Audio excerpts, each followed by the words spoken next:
Right then guys, obviously we've had endless of these come through and we seem to be, I would think, probably the place to go for fast Fords, and have been for the last few years now. And we've got lots of experience with them, we'd like to think. In fact, I think that the youngest one of us, I have to say, has probably got the most experience with these, and that's Jack. Paul and I have got a fair bit of experience running them, but by default, and the fact that he rallies one, Mark II. He knows his way around them now. He knows more about them than I do now. Yeah, he was questioning me the other day, has this got this dad, has that got that dad? I'm like, I don't know. Yeah. So anyway, so yeah, RS 2000. Jack just said earlier on, what you mentioned about the... Yeah, no, this in particular model, these, I don't like the nose. You're not into the proper RS 2000s, are you? You're into flat fronts, aren't you? I am. They don't do it for me. No. But unfortunately, the majority of them are RS 2000s are RS 2000s. Yeah. No, I much prefer the flat front. I don't like the look of these nose cones. But doesn't look like my car. No. He's owned it for some time, hasn't he? Did it say? Yeah.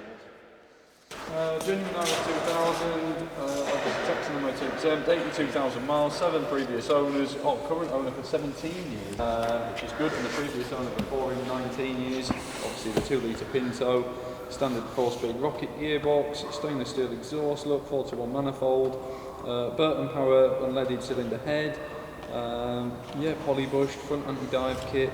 I'd take that off. Okay, then. There you are, yeah. There you go. And a tilting sunroof. It's just a very, very usable RS 2000, I think, in all fairness. And we've just witnessed, obviously, we witnessed the prices go crazily high, and then we've just witnessed the prices level back down again. So in this case, you just said 17 years. In this case, it doesn't matter, does it? Because 17 years ago, yeah, if it was 17 months ago, then chances are, yeah, it was going to be in bother. Yeah, just let Chris make a bit more noise. But 17 years ago, it doesn't really matter, does it? In all fairness, so no. It's and just of course, he's had it for that long and he's enjoyed it, and I'm sure it's not all about the money. No, I'm sure it's not, like you say. And the previous owner, 19 years. So people like that. I like that. Everyone likes that. That continuity with ownership. You know, if they've had it for 17 days, it's like, oh, hang on a minute, what's wrong with that, isn't it? But 17 years, that's nice, isn't it? You know, so Absolutely. There you go. Paul just pointed out that, which is a bit of a downer, but... Well, it isn't, it isn't really. No. If you want to go racing around the forestry, it's a downer, isn't it? If you want to go out on a Sunday afternoon, it's lovely, isn't it? The trouble is, though, people buy them trying to do all this tick box, don't they? Like, you know, you don't want a sunroof, and then put a sunroof in. You know, like you say, for what this car's going to be used for moving forward. Bonus. Yeah, I love a tilt and slide. Well, it's not a slide, unfortunately, but I love a tilt. Yeah, no, I love a tilt. First thing you do when you get in is, first thing I did when he moved it here to there is put the roof up. There you go, he's already done it. Yeah. Old habits die. Yeah, put it straight up. Put the bins on. Yeah. It seems all right inside, Jack, doesn't it? Yeah, there's a little bit of wear on the seat, but... used and enjoyed by the looks of it. Just wants a little bit of love now, doesn't it? You know, seat rails and runners and things just want painting, and he just wants just a little bit of love, doesn't she? Yeah. You know, a little bit of paintwork, bit on this arch, bits and pieces. I think the main problem with these, well, they all, like you said, they all have that thickness, don't they? And they all want a stunning one. You know, it's very rarely you get someone, you know, the typical Escort buyer will probably pick this to bits and say, oh, it's a bit orange peely, it's a bit this, it's a bit that.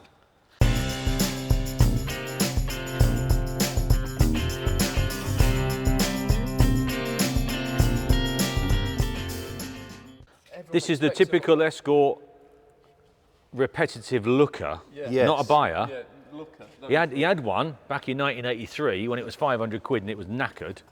But now he's an expert, he's a rivet counter now. And he will never actually, sadly, he will never own one ever again. No. But like you say, that's normally the group that pick holes. You know, the rest of us just stand back and think, that's a nice usable car. Good user-friendly car. Just a usable car. Yeah.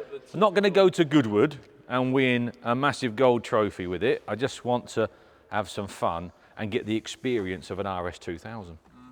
Ideal.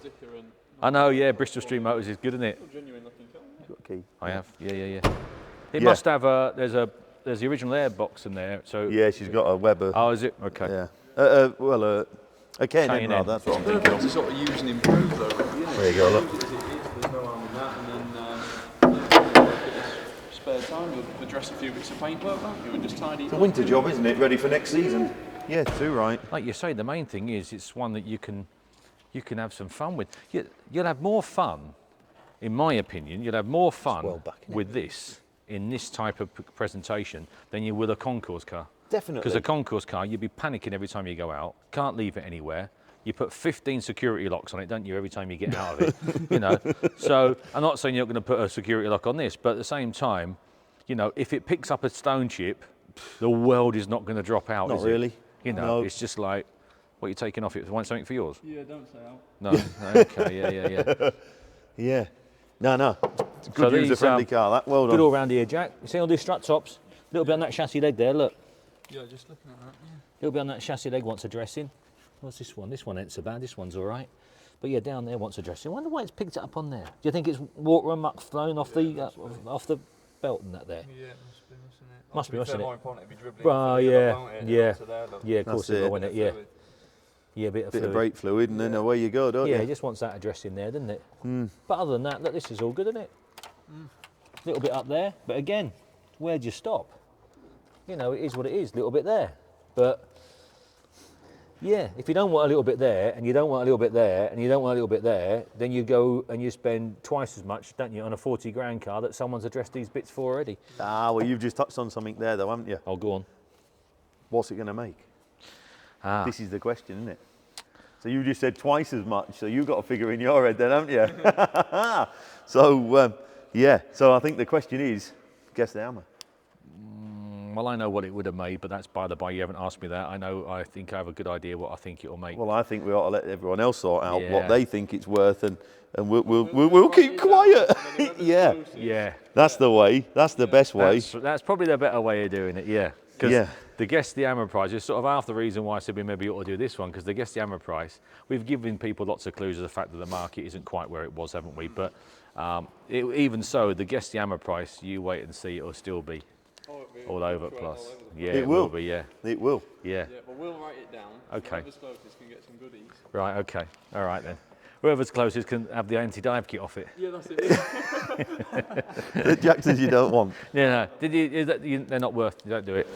Not really. No. Not unless you're driving them really hard and you're on tarmac, but they just make it all too stiff. Yeah. There you go. There you go. So Jack was working on his till what time last night? Late again? No, you put some hours in on that car again this last month. But then you're going to put buyers off here because they're going to think, hang on a minute, I don't want to be in the garage till 11 o'clock on a Sunday night with my Mark II Escort.